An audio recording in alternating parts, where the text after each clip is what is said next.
All right, so what you just saw me do was wedge out the clay and make it into a perfect sphere, or closely sphere, and then now we're going to just turn that into a pinch pot. You guys should know how to do pinch pots from VisComp 1 last year, or if you've taken a VisComp 1 class with me, you should know how to make a pinch pot. But if not, it's basically the same thing you did when you were in elementary school, probably at Cross Creek, where you just took a little bit of clay and turned it into a little pot. Same technique, ours is just going to be bigger. This is going to be the hollow middle section of your animal. You can see there, that's what we're doing, okay? All right, we'll turn. All right. So depending on what your animal is, you're going to have two sections of your animal for the body. That might look different for your animal, but for mine, you can see are these two pinch pots. So I have two pinch pots we're going to score and wet to attach them. You guys should have done this in VisComp 1 or ceramics, so we should know this concept, but I'm just using a fork, scratching the surface on both sides.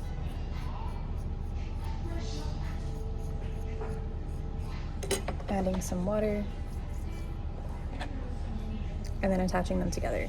When we attach them, we're going to trap air inside, so we need to make sure that there's a hole that the air can get out. That can be at the bottom or wherever. And basically, once we have these smooth together, we'll have the body, and you'll use the same technique of combining two pinch pots for your head most likely, and then my legs are relatively thick, so I'm going to be using a pinch pot for that as well. Okay. All right, so now I'm just stabbing it, boop, so the air can get out. All right, so now I have my body. It is built, two pinch pots, kind of looks like a loaf of bread right now. And I've poked a hole inside so that it is having air escape it. Now we're going to make our heads. And for me, that's another pinch pot situation. Most likely that will be your case as well. So if not, ask me and I'll help you with the next step, okay? So for my head is about 25% of my body. It's not super big, it's not half. So I'd say it's about 25. So I'm gonna cut half the clay I used for the body, and then I'm cutting that in half again. So I did half, I wedged it together, and then I just sliced that in half. And then this is going to be my head, but two pinch pots. All right, so let's see.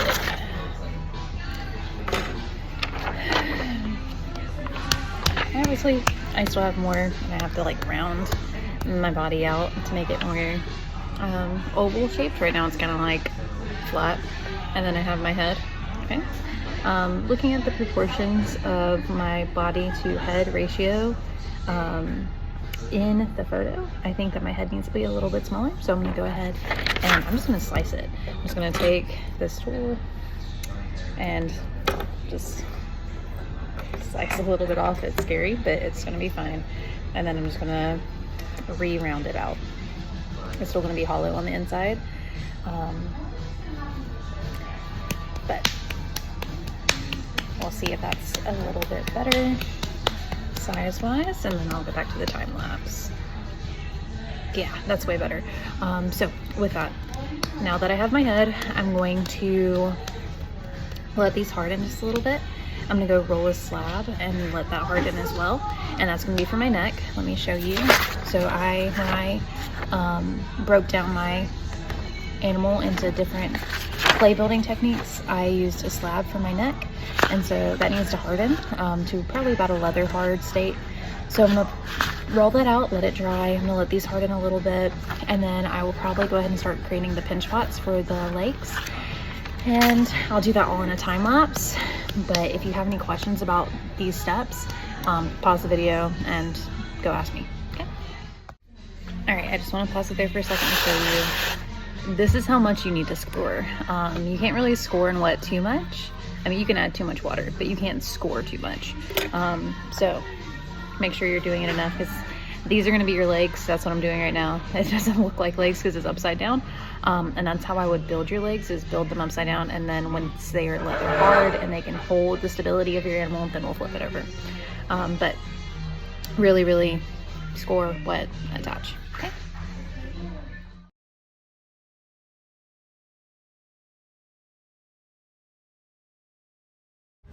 Okay, so now what I'm doing is just blending my little leg lumps into the body of the sculpture. And hopefully you can kind of start to see what it's going to look like, because closer to the body is the thigh, and so it looks bigger. So anywho, do that for all of them.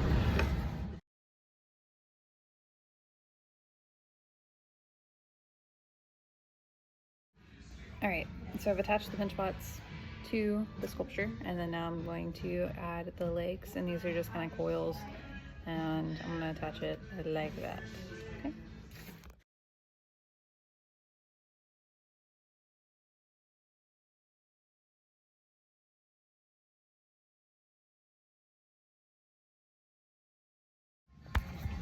All right, so first leg done. Now I have to do 3 more, and so do you.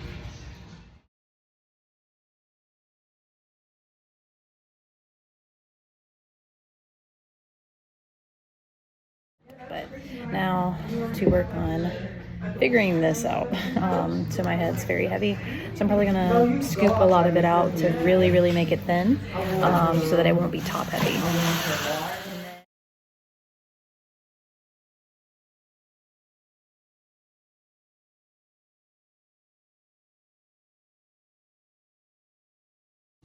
All right, so I've hollowed out my head some more. I'll have to patch at the bottom, but it should be light enough that it doesn't drag the project down, and you can see just how much clay I carved out of the head. So I'm glad I did that.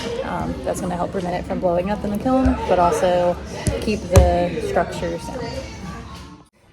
I found this in the kiln room to kind of give it some structure. It's definitely moving some things around, and that's okay for right now. I just want to go ahead and attach the head, and then hopefully this will be dry enough that we can start to sit it down on by itself. All right, just want to quickly step in and say this is super wet. I need this to harden to attach the head, so I'm going to go sit it in front of the AC for a few minutes, and that should harden it enough. All right, a lot's happened since I last checked in. I have attached the head roughly, and I have it, see if I can turn it without it breaking. I have it propped up because it's still heavy. It's not top heavy or anything like that, but it's still heavy enough to try to fall off in the stage. But anyways, I have it propped up. I'm gonna go in and start adding more details to it, and then I'll stand it up, and then I'll check back in. All right, it's starting to look like what it's supposed to. I'm gonna go in and water everything down and smooth it out. That's just to get it moist enough that when we add the texture, it can work. And then I'm leaving it propped up because the legs are still pretty weak, not strong enough yet to support itself. And then I'm gonna start making the face look like the face.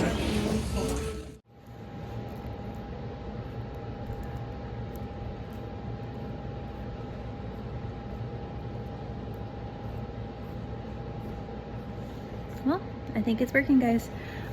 So I'm going to do that all over the body. I'm being mindful of how the fur lays onto it.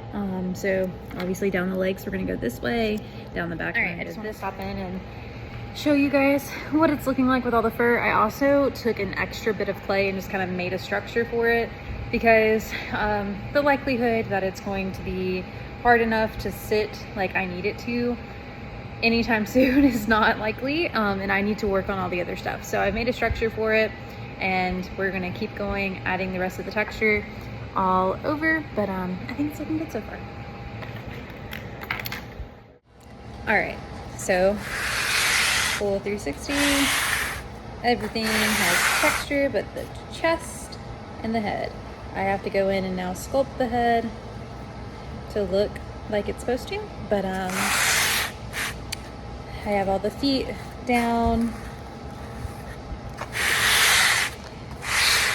So the body is pretty much finished. I'm gonna go in and do the head now and sculpt it. I think I'll come back with the final thing and some final details.